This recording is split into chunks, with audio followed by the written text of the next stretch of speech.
एक प्रसंग, एक कथा सुना दें। इस कथा से आप लोग गुरु कृपा को समझिएगा, और दो चार बातें और होंगी इसमें, उन पर ध्यान मत देना।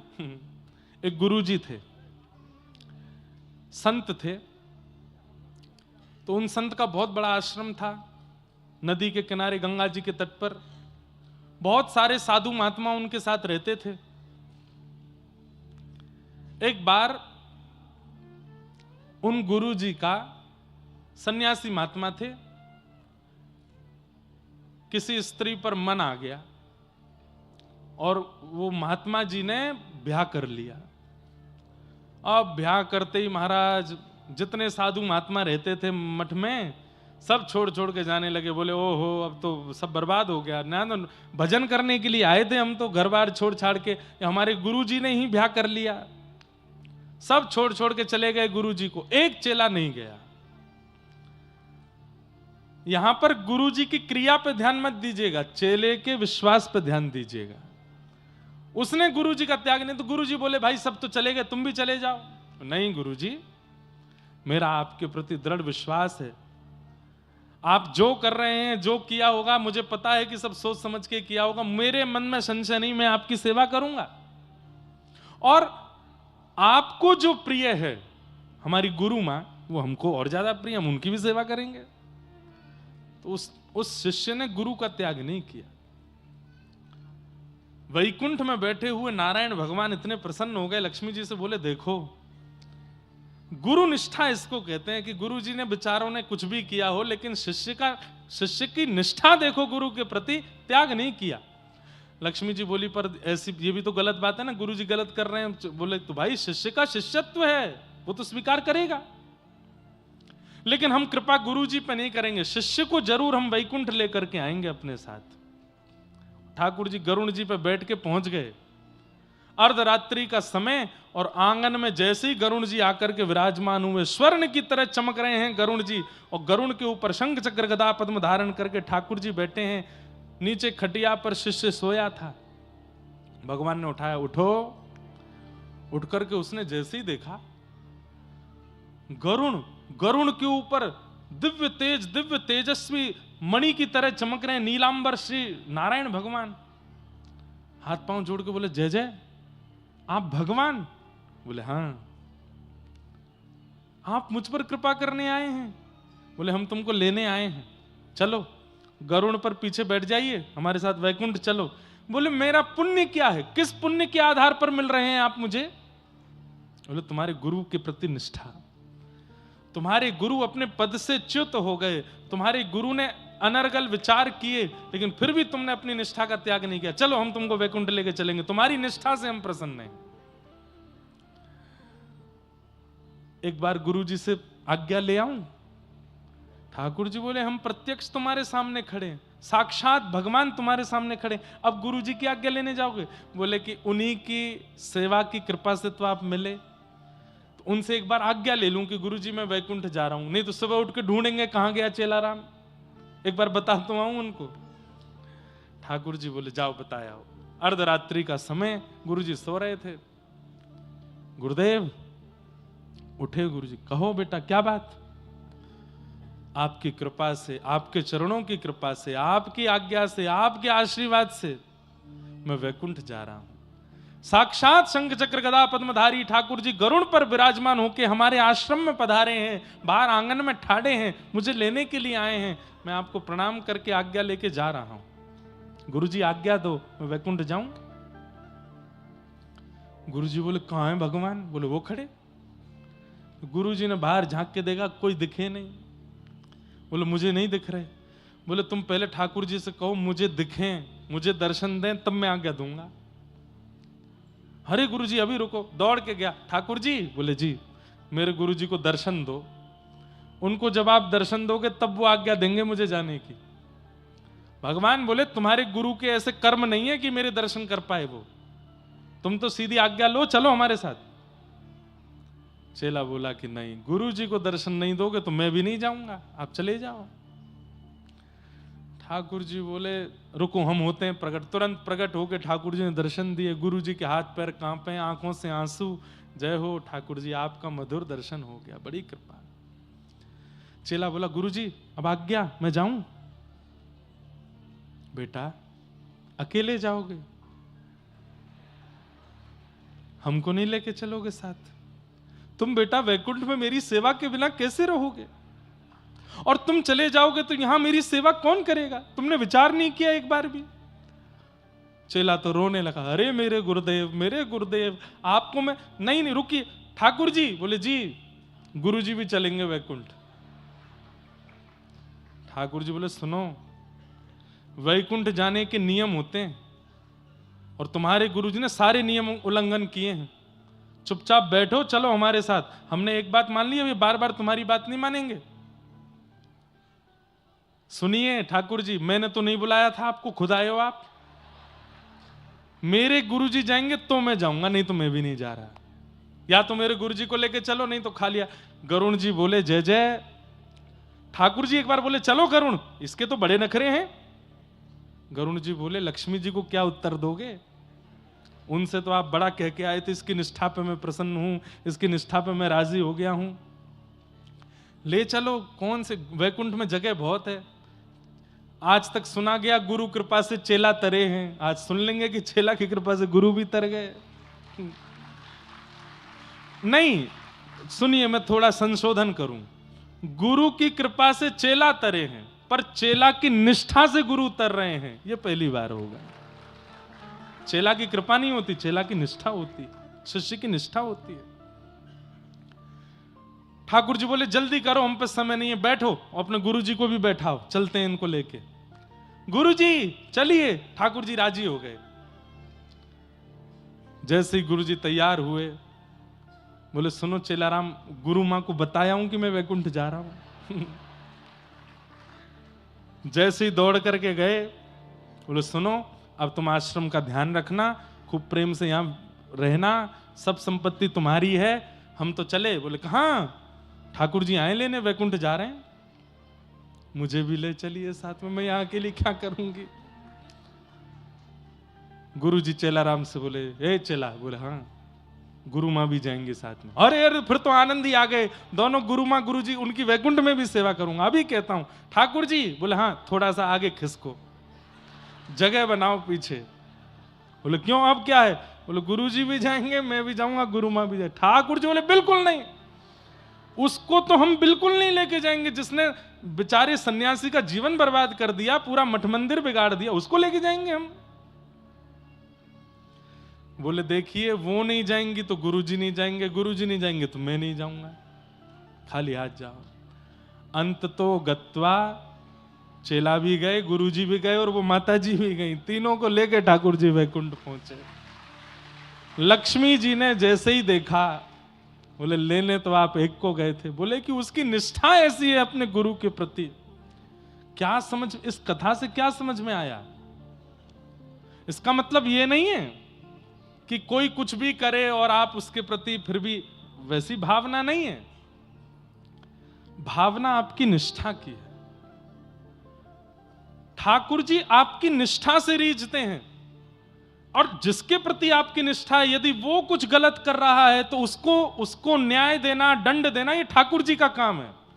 ऐसा नहीं है कि वैकुंठ में जाके उन गुरु जी को दंड नहीं दिया होगा, ठाकुर जी ने निश्चित दंड दिया होगा कि अरे ये भोला भाला शिष्य बेचारा, इसकी निष्ठा से तुम प्राप्त कर लिए हमको, लेकिन तुमको तो दंड मिलेगा। दंड तो ठाकुर जी ने दिया ही होगा, लेकिन फिर भी शिष्य की निष्ठा में कितना बल होता। अरे हम एक बात कह दें तो कई बार तो शिष्य की निष्ठा गुरु का निर्माण श्रेष्ठ रूप में कर देती है, बस उसकी निष्ठा हो, ऐसी निष्ठा हो अपने गुरु के प्रति। ठाकुर जी दयावंत हो जाते हैं, ठाकुर जी को करुणा आ जाती है जब वो देखते हैं कि कोई कितनी निष्ठा करके बैठा है अपने गुरु के प्रति। उस निष्ठा से ठाकुर जी प्रसन्न हो जाते हैं। तो जीवन में एक पथ प्रदर्शक होना चाहिए। आपकी दुनिया सुनती है, पर आपके ऊपर भी कोई एक ऐसा होना चाहिए जिसकी आप सुनते हो। अगर ऐसा नहीं है तो आपका पद नष्ट होने से, आपको नीचे गिरने से कोई नहीं रोक सकता। अपने ऊपर एक रखिए जिसकी आप सुनते हो, जिसकी आप मानते हो, जिसकी आज्ञा गुरुणाम अविचारणीयाम गुरु की आज्ञा पर दूसरा विचार नहीं होना चाहिए। गुरु जी कह दें गौरी घाट चले जाओ जबलपुर, तो आप ये प्रश्न मत कीजिए कि करना क्या है वहां जाके। नहीं, गुरु जी ने कह दिया जाओ तो जाओ, वहां होगा क्या वो गुरु जी जाने। इतनी निष्ठा गुरु के प्रति होनी चाहिए। और ऐसी निष्ठा जब शिष्य के चित्त में आती है तो ठाकुर जी रीझ जाते हैं, ठाकुर जी प्रसन्न हो जाते हैं, ठाकुर जी उससे आनंदित हो जाते हैं। ठाकुर जी कहते हैं गुरु जी को पीछे छोड़, पहले तू प्राप्त कर मुझे, क्योंकि तेरी निष्ठा बहुत है। आजकल के लोग उसको अंधविश्वास कह देते हैं, आजकल के लोग उसको कुछ भी कह देते हैं, अरे ये तो पागल हैं, ये ऐसे वैसे। बोलने दीजिए, संसार का काम तो बोलना है। आप अपने गुरु के प्रति निष्ठा रखो। हमारे वृंदावन के पूज्य प्रेमानंद जी महाराज, आए दिन लोग उनके बारे में कुछ ना कुछ बोलते हैं। आए दिन लोग किसी ना किसी संत के बारे में, महापुरुष के बारे में, शंकराचार्य जी के बारे में, आद्य शंकराचार्य जी के बारे में, परंपराओं के बारे में खंडन करते ही रहते हैं। ये कलयुग ज्यों-ज्यों आगे बढ़ेगा खंडन और ज्यादा होगा। लेकिन आप अपनी निष्ठा को डगमगाने मत दीजिए, आप अपनी निष्ठा रखो। और हम सत्य बता रहे हैं, आज इतनी भीड़ दिख रही है कथा में, हमको इस बात से प्रसन्न नहीं होना चाहिए, अभिमान नहीं करना चाहिए कि इतने लोग कथा में आ रहे हैं। ये बहुत लंबे समय तक नहीं रहेगा। एक समय ऐसा आएगा कुछ वर्षों बाद, तो कथाएं नहीं होंगी, प्रवचन नहीं होंगे, सत्संग नहीं होगा, क्योंकि इन सब के पीछे दुनिया पड़ी है, इन सबको बंद करने के लिए, रोकने के लिए, खत्म करने के लिए। आज गौ हत्या के लिए कितने लोग आवाज उठाते हैं, कोई कुछ नहीं हो रहा है कहीं भी। एक समय यह भी होगा कि कथा भागवत हो, उसके लिए हमें आज्ञा दीजिए, परमिशन दीजिए, नहीं मिला करेगी। ये होगा तभी तो कलयुग प्रचंड होगा, तभी तो कलयुग बलवान होगा। तो बहुत अच्छे समय में है हम लोग कि हम कथा सुन पा रहे हैं आज, क्योंकि कुछ वर्ष बाद नहीं मिलेगी। हमसे कई लोग, महाराज जी भी कभी कहते हैं, पिताजी भी कहते हैं, कई लोग, लाला ने का आराम करे कर, इतनी भाग दौड़ मत करे कर, लगातार कथा मत करे कर। हम कहते हैं पिताजी कुछ समय की बात है, उसके बाद तो होनी नहीं है कथा, इसलिए अभी जितनी हो जाए कर लेते हैं, अभी जितने लोगों के चित्त में भक्ति स्थापित हो जाए करवा देते हैं, क्योंकि कुछ समय बाद कलयुग आक्रमण कथाओं में ही करने वाला है, श्रोताओं के चित्त पे ही करने वाला। रोक लगा दी जाएंगी। भगवान ना करे कि वो समय हमें देखना पड़े, पर आएगा जरूर। इसलिए भैया अभी कृपा है ठाकुर जी की, इस कृपा का अनुभव करके खूब कथाएं सुन लो, खूब अपने जीवन का उद्धार कर लो, खूब गुरु आश्रय करके मंगल में गति को प्राप्त कर लो, क्योंकि कल में परलय होएगी। बहुरी करेगो कब, आज ही करो, भजन तो अभी कर लो। गुरु कृपा। और गुरु के प्रति निष्ठा कैसी होनी चाहिए, एक पंक्ति में गाता हूं,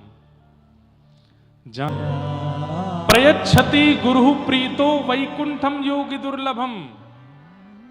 इस बात को विश्वास करने में अब कलयुग में लोगों को बड़ा श्रम होता है, लेकिन यह बात बिल्कुल सत्य है कि गुरु यदि आपकी सेवा से प्रसन्न हैं तो वह योगियों को दुर्लभ, ज्ञानियों को दुर्लभ जो वैकुंठ है वो गुरु की केवल प्रसन्नता से प्राप्त हो जाएगा। गुरु यदि प्रसन्न है तो। बंधुओं,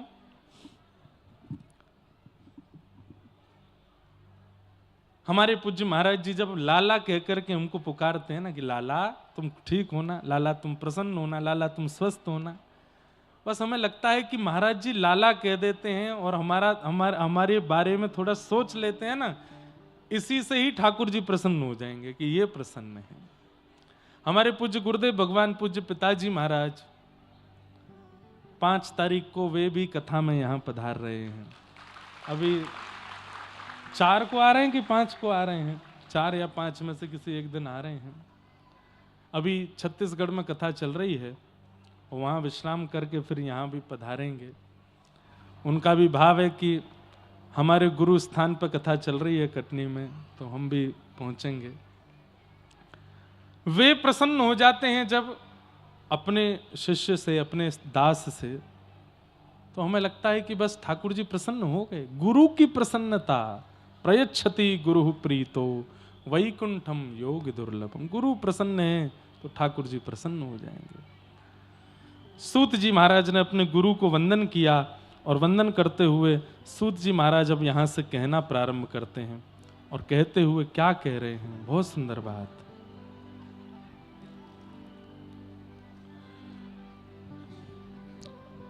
सवै पुंसां परो धर्मो यतो भक्ते यदोक्षजे अहैतुक्य प्रतिहताय आत्मा संप्रसीदति।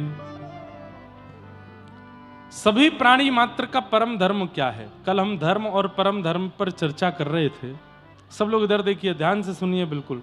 अब चर्चा ना करें, किसी और की तरफ ना देखें, यहां देखें। सवै पुंसां परो धर्मो यतो भक्तिर अदोक्षजे। अदोक्षज भगवान की अहैतुकी भक्ति करना।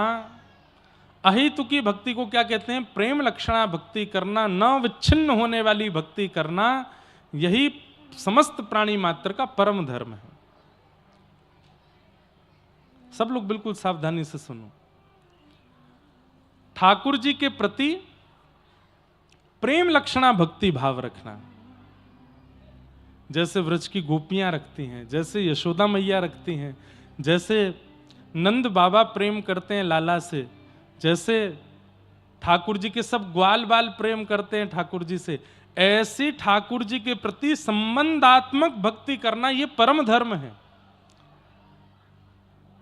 ठाकुर जी परमात्मा हैं और हम जीवात्मा हैं, इस प्रकार से भजन करना यह धर्म है।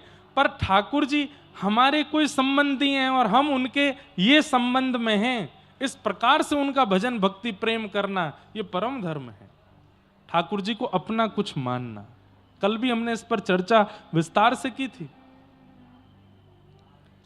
ठाकुर जी को अपना कुछ मानना। मधुमंगल, श्रीदामा, तन सुखा, मन सुखा, धन सुखा, ये सब ठाकुर जी के सखा हैं। सब ठाकुर जी से अटूट प्रेम करते हैं।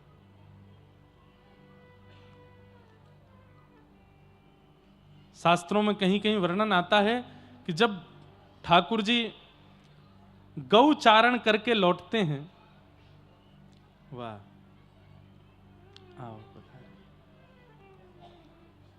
पधारिए विराज। हमारे सागर क्षेत्र के विधायक जी शैलेंद्र जैन जी आए हैं, बहुत बहुत आप अभिनंदन, विराज हैं।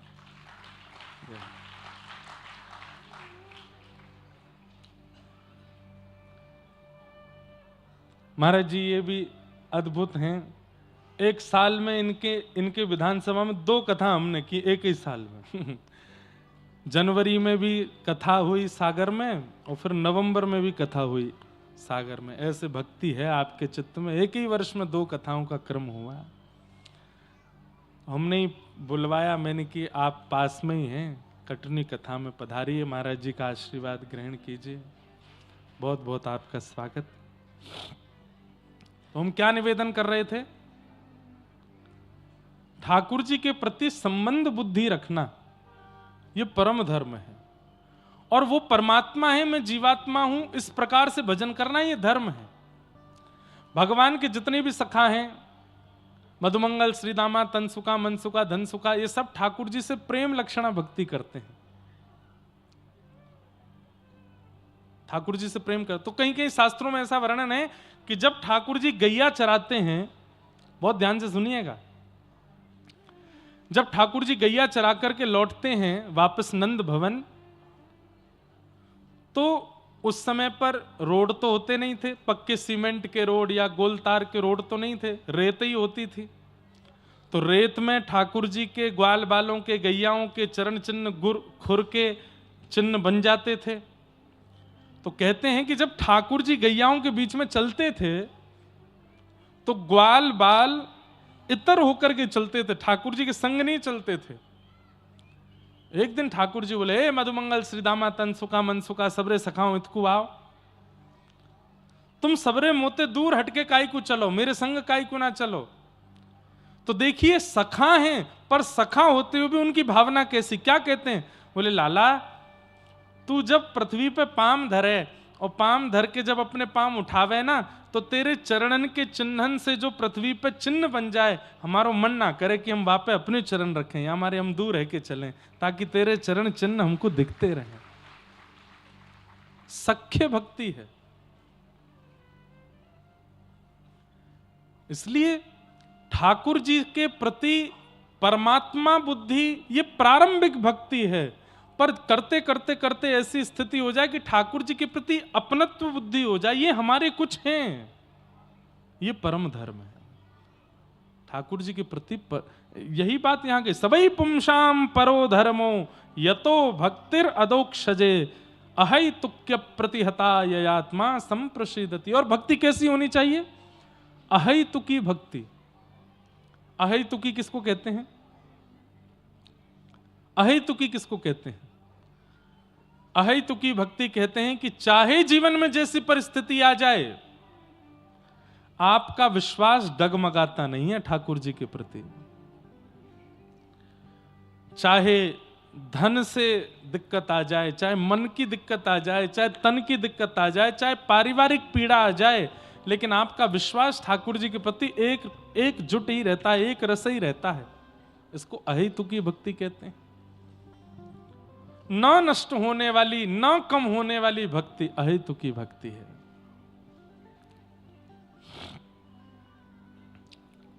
धर्मस्य यापवर्गस्य नार्थोऽर्थायोपकल्पते नार्थस्य धर्मैकान्तस्य कामो लाभाय स्मृत। आप सब लोगों ने एक भक्तिमती भक्त का नाम सुना होगा, जिनका नाम था करमेती बाई। नाम सुना है? करमेती बाई। राजस्थान में जैसे मीराबाई का प्रसिद्धि है, ऐसे ही एक राजस्थान की परम भक्ता हुई श्री करमेती बाई जी। बहुत सुंदर चरित्र है करमेती बाई का। तो करमेती बाई 4 भाइयों के बाद में जन्मी थी अपने पिताजी के यहाँ। ब्राह्मण कुल में जन्म हुआ था और उनकी कुल देवी के आशीर्वाद से जन्म हुआ था। इनके पिताजी को कोई संतान नहीं थी, कुल देवी से संतान मांगने के लिए गए और ये भाव रखा कि अगर संतान नहीं हुई तो मैं अपना शीश बलि के रूप में चढ़ा दूंगा देवी के आगे। तो बीच रास्ते में ही देवी प्रकट हो गई और देवी ने प्रकट होकर के कही, जाओ 4 पुत्र होंगे तुमको। तो इनके पिताजी, करमेती बाई के पिताजी रोने लगे, बोले माँ आपने 4 पुत्रों का वरदान तो दिया, लेकिन मेरे मन में इच्छा है कि एक पुत्री और हो। तब देवी मां बोली, मैंने पहली बार ऐसा व्यक्ति देखा है जो पुत्री मांग रहा है, नहीं तो लोग पुत्र ही मांगते हैं, तुमको पुत्री की इच्छा क्यों है?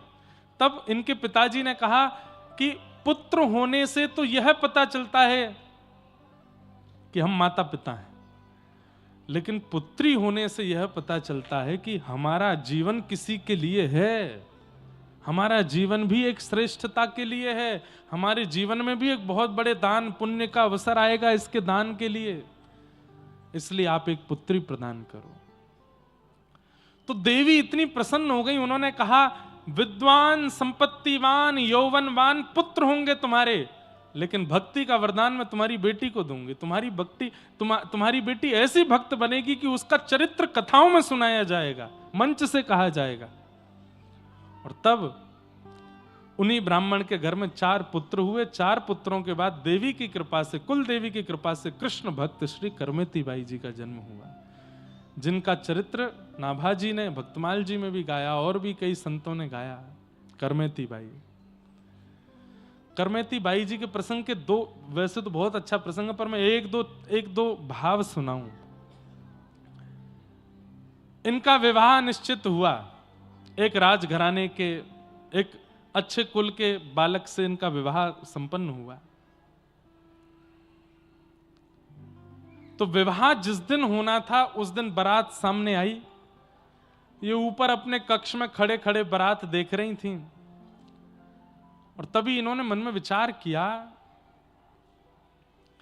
कि मैंने जन्म किसी का घर बसाने के लिए, अपना घर बसाने के लिए, गृहस्थाश्रम में जाने के लिए नहीं लिया है।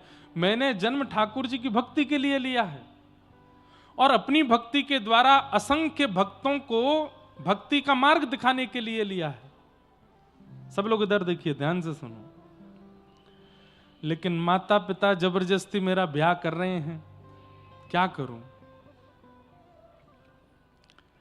तो द्वार पर बारात आ गई थी और करमेती बाई उसी समय घर छोड़ के चली गई। ये नहीं पता था जाना कहां है, बस इनको ये पता था कि मेरे घर से उत्तर की दिशा में, मेरे घर से उत्तर की दिशा में वृंदावन है। ये नहीं पता था वृंदावन का रास्ता कहां है, कहां से मुड़ना कैसे, बस उत्तर दिशा की ओर चल पड़ी करमेती बाई। द्वार पर बारात खड़ी थी, माता पिता दुल्हा का सत्कार कर रहे थे और बहू बेटी घर से चली गई। विवाह नहीं हो पाया, पूरे नगर में ढूंढा, पुत्री नहीं मिली। तब इनके दुखित पिताजी ने नगर के राजा को कहा कि मेरी बेटी घर छोड़ के चली गई है, मेरे पास तो सैन्य बल नहीं है, आप मेरी बेटी को ढूंढवाइए, कहां है वो।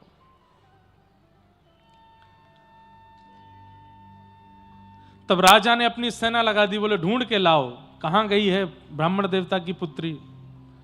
तो सेना दौड़ी, चप्पा चप्पा ढूंढने लगी, कहां है कहां है।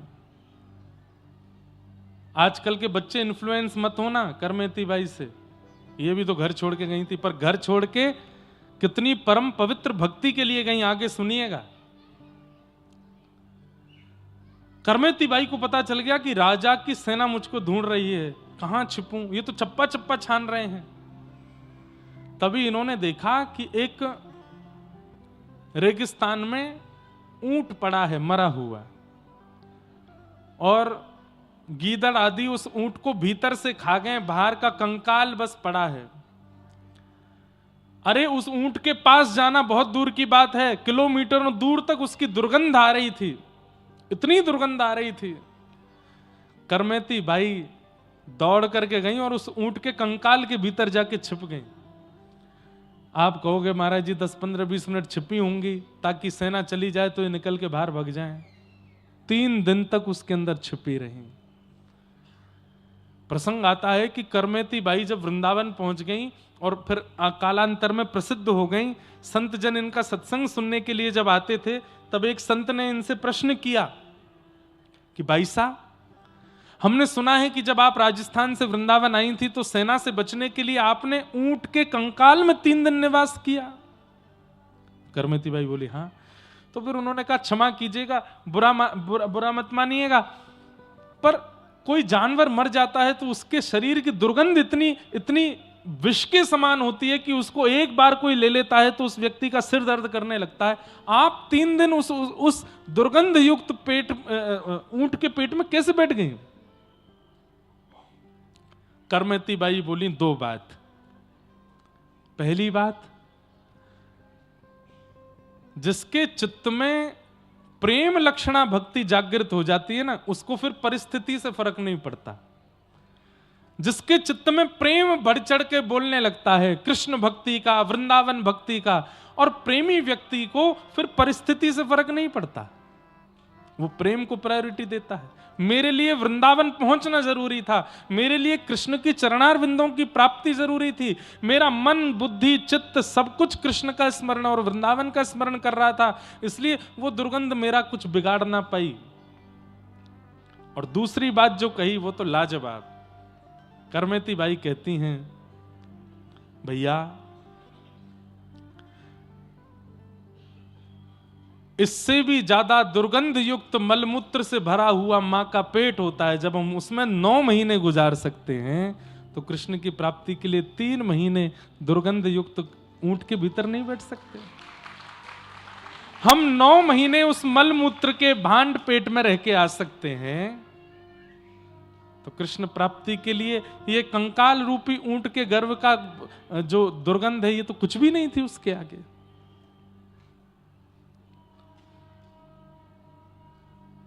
करमेती बाई कभी मुझे अवसर मिलेगा, मैं 2-3 दिन केवल करमेती बाई का प्रसंग, बहुत सुंदर है, बहुत अद्भुत है।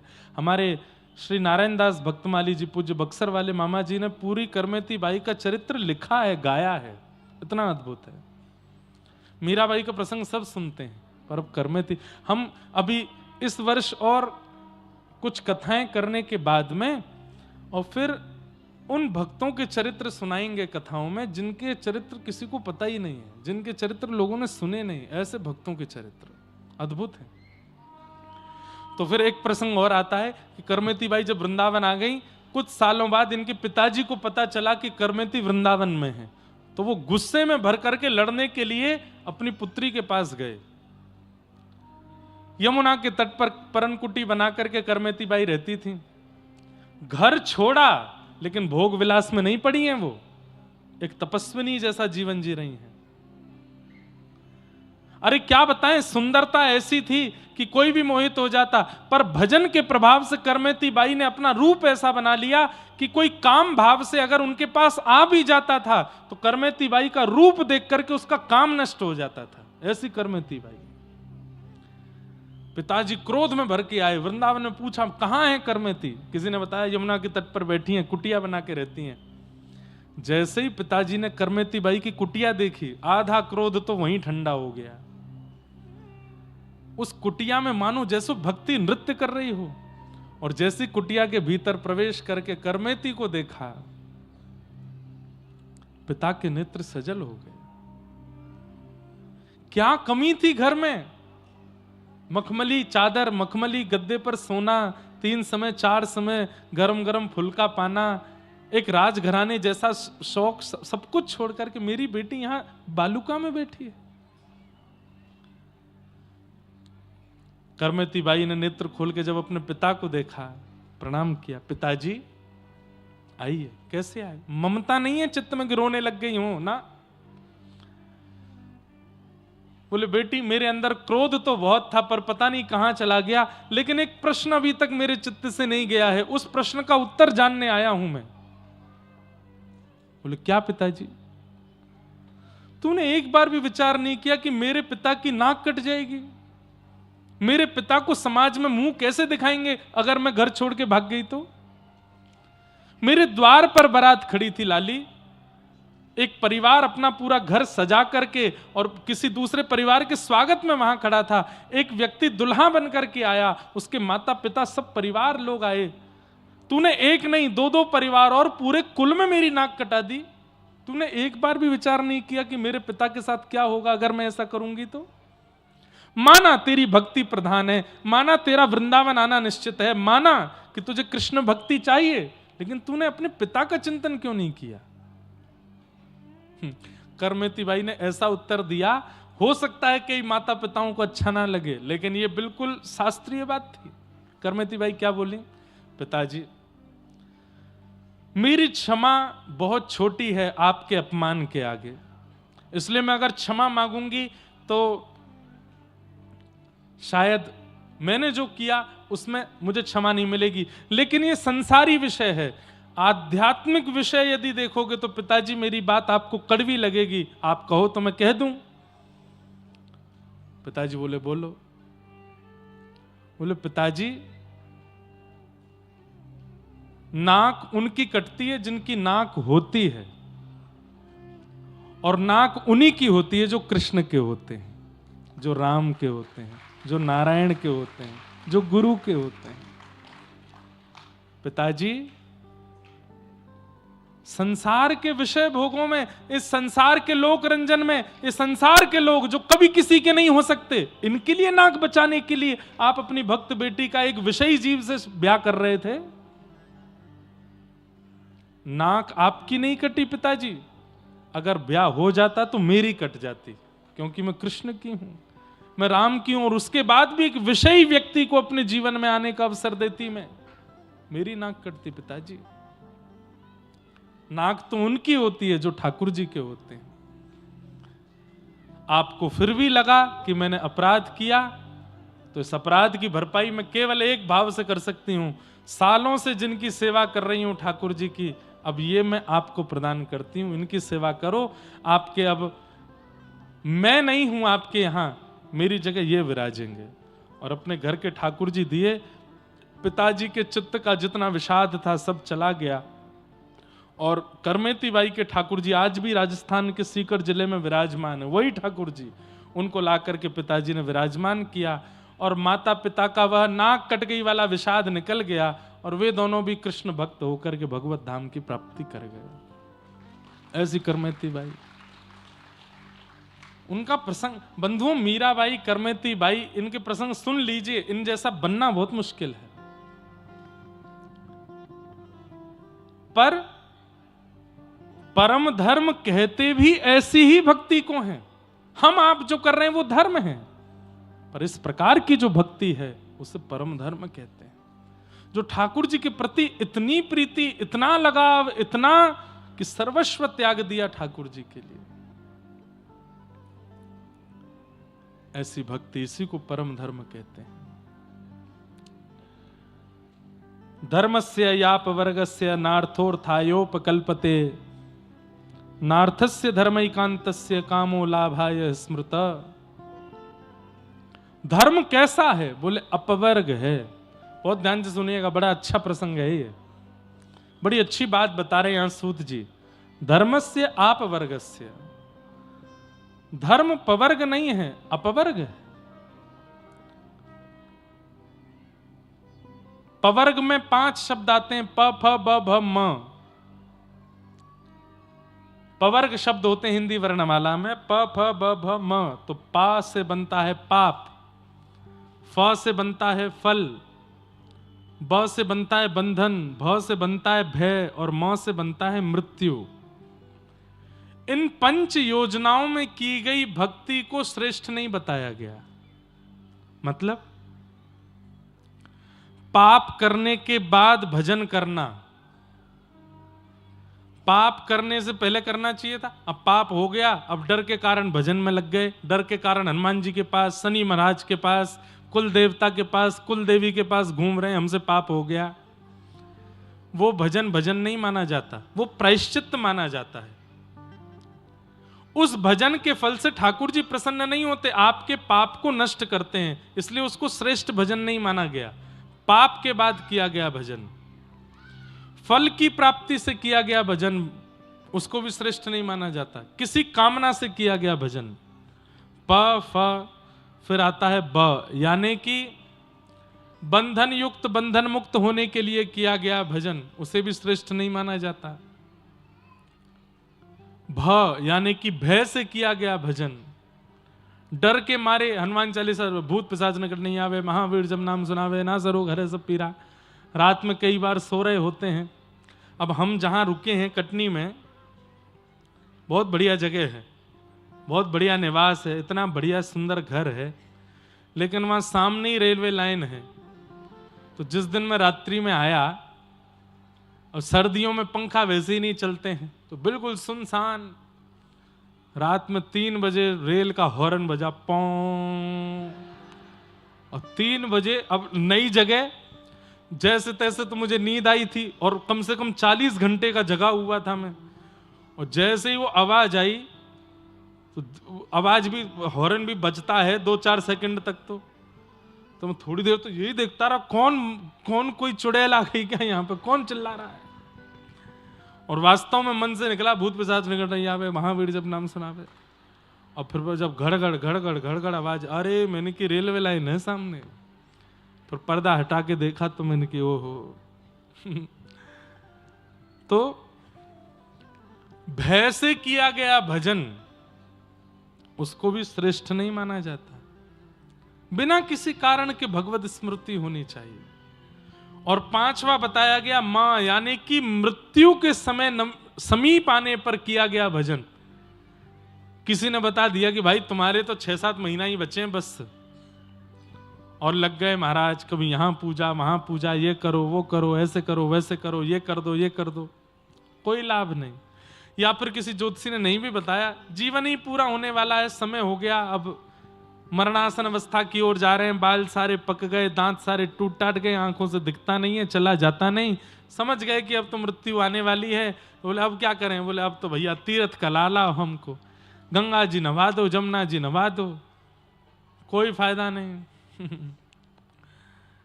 हमारा कहने का मतलब है जीवन भर नहीं किया और अंतकाल में यदि धर्म का स्मरण कर रहे हैं तो उसका कोई फायदा नहीं है।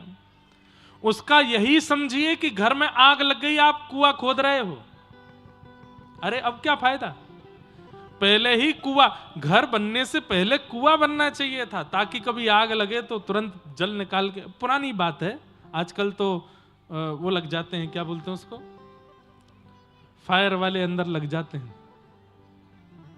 घर में आग लगे तो तुरंत बुझा दो। भजन क्या है? पाप की अग्नि, भोग की अग्नि, माया की अग्नि अगर कभी हमारे जीवन रूपी घर में लगे तो हम भजन के माध्यम से उसको तुरंत शांत कर दें। अब जीवन भर तो आपने उस अग्नि को शांत किया नहीं, उसको भोग विलासों में सब व्यस्त कर दिया, अंतकाल में याद कर रहे हो, कोई फायदा नहीं। तो पाप, फल, भय, बंधन और मृत्यु, इन 5 भावों में किया गया भजन उसको उचित भजन नहीं मानते। धर्म तो बिना इन 5 के होना चाहिए, बिना निष्काम होना चाहिए। आगे भगवान के अवतारों के विषय में बताया, श्रीमद् भागवत जी की रचना कैसे हुई इस विषय को प्रतिपादित किया गया।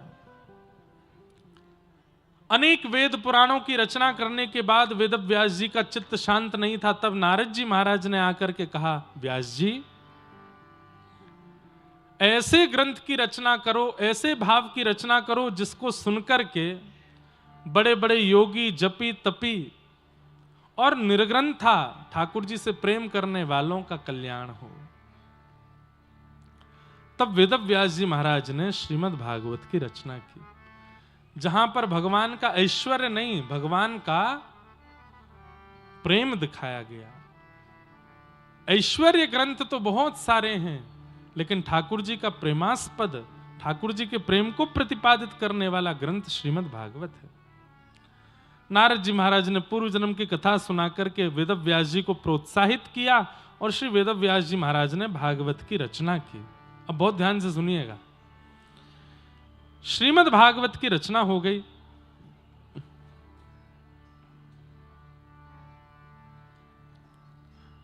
अनर्थोपशमं साक्षात् भक्ति योगम मदोक्षजे लोकस्य जानतो विद्वांस चक्रे भागवत संहिता। बड़े बड़े अनर्थों को दूर करने वाली, लोगों के पापों का शमन करने वाली और साक्षात भक्ति योग अधोक्षज भगवान का साक्षात्कार कराने वाली ऐसी सुंदर श्रीमद् भागवत की रचना श्री वेद व्यास जी महाराज ने कर दी है। भागवत जी की रचना से पूर्व नारद जी महाराज ने अपने पूर्व जन्म की कथा बताई और पूर्व जन्म की कथा सुनाते हुए नारद जी महाराज कहने लगे, देवदत्ताम् इमां वीणां स्वर ब्रह्म विभूषितां मूर्छयित्वा हरिकथां गायमानश्चराम्यहम्।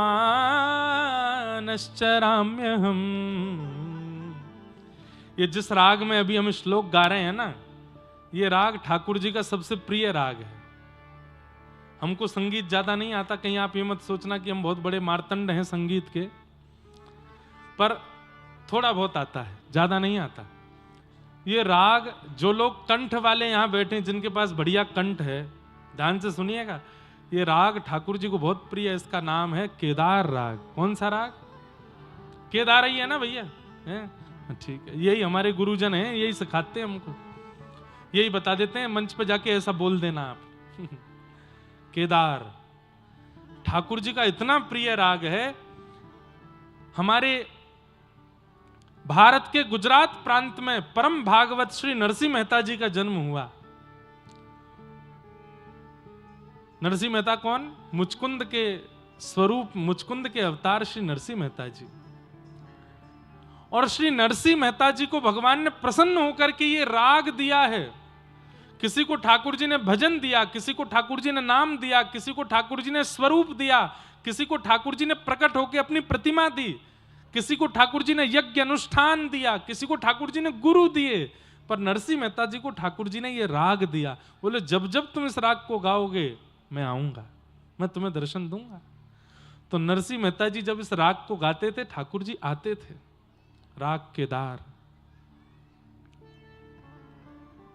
बहुत सुंदर है, ठाकुर जी को बहुत प्रिय है। हम नरसिंह मेहता जी के भाव से ही कभी कभी श्लोक इस राग में गाते हैं। तो नारद जी महाराज क्या कह रहे हैं यहां पे, बहुत समझने जानने योग्य बात है। देवदत्ताम मिमाम वीणाम स्वर ब्रह्म विभूषिताम मूर्छयित्वा हरिकथाम गायमानश्चराम्य हम। नारद जी कह रहे हैं मेरे हाथ में जो ये वीणा तुम लोग देख रहे हो, ये वीणा मुझको स्वयं ठाकुर जी ने प्रसन्न होकर के दी है। अभी ले लूंगा, लाला बैठ जाओ। ये स्वयं ठाकुर जी ने प्रसन्न होकर के मुझको दी है। बंधुओं, हम सबको ठाकुर जी ने प्रसन्न होकर के एक एक गुण प्रदान किया है। इस संसार में जन्म लेने वाला हर व्यक्ति, मुझसे बैठा पीछे खड़े होने वाले तक व्यक्ति तक, यहां बैठे जितने लोग हैं, सबके अंदर एक गुण होगा ही होगा। ऐसा हो नहीं सकता कि किसी के अंदर कोई गुण ना हो। एक गुण तो है। किसी के अंदर गायन का गुण है, किसी के अंदर नृत्य का गुण है, किसी के अंदर भोजन बनाने का गुण है, किसी के अंदर व्यवस्था संभालने का गुण है, किसी के अंदर तैयार होने का गुण है, किसी के अंदर तैयार करने का गुण है, किसी के अंदर उलझी हुई बातों को सुलझाने का गुण है, किसी के अंदर लड़ाइयां शांत कराने का गुण है, और किसी के अंदर आंच लगाने का भी गुण है। किसी की नहीं बिगड़ रही हो तो उसको बुला दो, उस सब में बिगड़वा देगा। सबके अंदर कोई ना कोई गुण तो है। लेकिन हमारी एक बात सुनिएगा, गुण किसको कहते हैं? गुण किसको कहते हैं? जिससे संसार रीझता है उसको गुण कहते हैं। और वो हम सबके पास है। कोई ना कोई एक ऐसा गुण है जिससे संसार रीझ रहा है। बहुत ध्यान से सुनिएगा, जिस दिन आपने अपने उस गुण को संसार को रिझाने में ना लगा के ठाकुर जी को रिझाने में लगा दिया, उसी दिन आपका भजन सफल हो जाएगा। किसी को गाना आता है, बहुत अच्छा गाता है महाराज, जब वो जाकर के मंच पर गाना शुरू करता है तो लोग बाग वाहवाही करने से कम नहीं रहते। ऐसा व्यक्ति अगर लोक रंजन, सांसारिक रंजन के लिए ना गा करके जिस दिन ठाकुर जी के लिए गाना शुरू कर देगा, उसका गायन ही ठाकुर जी को प्रकट कर देगा। किसी को नृत्य करना आता है लेकिन संसार के सामने नहीं नाचता, एकांत में कमरा बंद करके नृत्य करे, ठाकुर जी के आगे नृत्य करे, तो ठाकुर जी उसके नृत्य से प्रसन्न हो जाएंगे। किसी को प्रसाद भोजन बनाना आता है, बढ़िया बढ़िया सब्जी, बढ़िया रोटियां, अलग अलग प्रकार की चटनियां बनानी आती हैं। अब वो हमेशा इसीलिए बनाता है मेरे पति प्रशंसा कर दें, मेरे बच्चे प्रशंसा करें ना। घर के ठाकुर जी किसी दिन मंदिर से बोल पड़े, अरे मैया कहा जोर को चटनी बनाई है तेने, तो आनंद आ गया, कड़ी खाए करके मेरा तो मन आएगा यहाँ पे, समझो आनंद आ गया। अपने गुण से लोक रंजन ना करके जिस दिन आपने भगवत रंजन करना प्रारंभ कर दिया, उसी दिन आपकी भक्ति फल देना प्रारंभ कर देगी।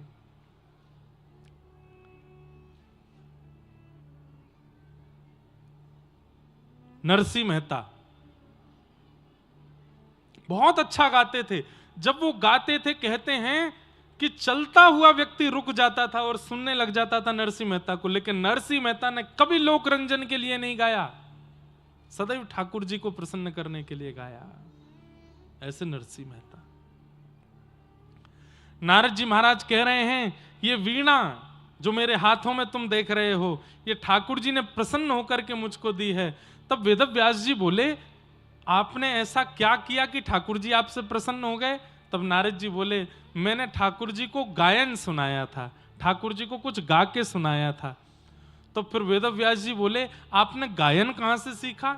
तब नारद जी बोले बड़ी कथा है, सुना दूं? बोले हाँ सुनाओ। तब नारद जी बोले सुनो, एक बार की बात है, वैकुंठ में एक संगीत की प्रतियोगिता हो रही थी और भगवान श्रीमन नारायण शेष नाग पर पौड़े पौड़े संगीत सुन रहे थे, जैसे रंगनाथ भगवान आपके कट्टी में विराजमान है शेष नाग पर। बंधुओं, ये कौन सी मुद्रा है पता है? ये राजी वाली मुद्रा है। राजी वाली मुद्रा समझे? जैसे घर में बच्चों को कोई बात मनवानी हो माता पिता से, तो माता पिता बैठे हों तब नहीं मानेंगे, माता पिता खड़े हों तब नहीं मानेंगे, लेकिन माता पिता ने लेट जाएं, थोड़ी आंखों में नींद सी भर आए, तब कहो पिताजी कल हम धुआंधार घूमने चले जाएं, तो लेटे लेटे पिताजी बोल देंगे नहीं जाना। पिताजी मान जाओ ना, थोड़े चरण दबा दे, कल घूम आते हैं। अच्छा ठीक है चले जाना। सुबह उठ के पिताजी बोले मैंने मना किया था नहीं जाना। पिताजी आपने कह दिया था, आप मान जाओ। अच्छा ठीक है जाओ। ये ऐसी मुद्रा है ठाकुर जी की कि इस मुद्रा में कोई प्रार्थना करो ठाकुर जी हाँ ही बोल देते, ठीक है हो जाएगा, राजी हैं हम, प्रसन्न है, जाओ करो। आराम की मुद्रा है। व्यक्ति जब रिलैक्स मोड में होता है तो सब स्वीकार कर लेता है, तो रिलैक्स मोड में है। यहाँ रंगनाथ भगवान ऐसे लेटे हैं, पौड़े हुए हैं, और रिलैक्स मोड में व्यक्ति उग्र मोड में हो, अब यही शंख चक्र गदा पद्मधारी ऐसे खड़े हों ठाकुर जी, पीछे भी रिलैक्स मोड में ही हैं, चल रहे हैं, ऐसे खड़े हो ना, आप कहो ठाकुर जी ये कृपा कर दो, तो ठाकुर जी जांच करेंगे, पड़ताल करेंगे, पूरी तहकीकात करेंगे, तब कृपा करेंगे। लेकिन पौड़े हैं, बिल्कुल आराम फरमा रहे हैं, रिलैक्स मोड में है, उस समय कहो ठाकुर जी ये कृपा कर दो, हो गई, डिस्टर्ब मत करो, चलो जाओ, हो गया तुम्हारा काम, जाओ। तो यहां रिलैक्स मोड में है ठाकुर जी, रंगनाथ महाप्रभु। लेकिन हाँ, संसार मत मांगना, मांगो तो भक्ति ही मांगो, मांगो तो विचार। एक बात बोलूं, ठाकुर जी से क्या मांगना चाहिए? अगर मांगो तो बताऊंगा, मांगोगे? ठाकुर जी से क्या मांगना चाहिए कि हे ठाकुर जी हमें सरल बना दो, हमें सहज बना दो, हमें डाउन टू अर्थ बना दो, हमें ज्यादा चतुर चालाक नहीं, हमें भोंदू बना दो, हम बहुत चतुर हो गए नाथ। आप ठाकुर जी से स्वभाव मांगोगे ना, ठाकुर जी भर भर के देंगे आपको। हमने सदैव ठाकुर जी से ऐश्वर्य मांगा है, संसार मांगा है, विचित्रताएं मांगी हैं। ठाकुर जी से स्वभाव की याचना करो कि ठाकुर जी हमारा स्वभाव सरल कर दो, ठाकुर जी हमारे हृदय को पवित्र कर दो, हम बहुत दोष देखने लगे हैं लोगों में, हमें सरल बना दो। आज जाके रंगनाथ भगवान से मांगिएगा, हे नाथ हमें सरल बना दो। अरे आप और कुछ मांगेंगे तो रंगनाथ भगवान कहेंगे जाओ जाओ दिया, परेशान मत करो। लेकिन आप रंगनाथ प्रभु के सामने जाके कहोगे हे रंगनाथ मेरे हृदय को सरल बना दो, तो ऐसे पौड़े पौड़े ठाकुर जी एक बार तो उठ के बैठ जाएंगे, हैं क्या मांग रहा है, मेरे चित्त को सरल बना दो।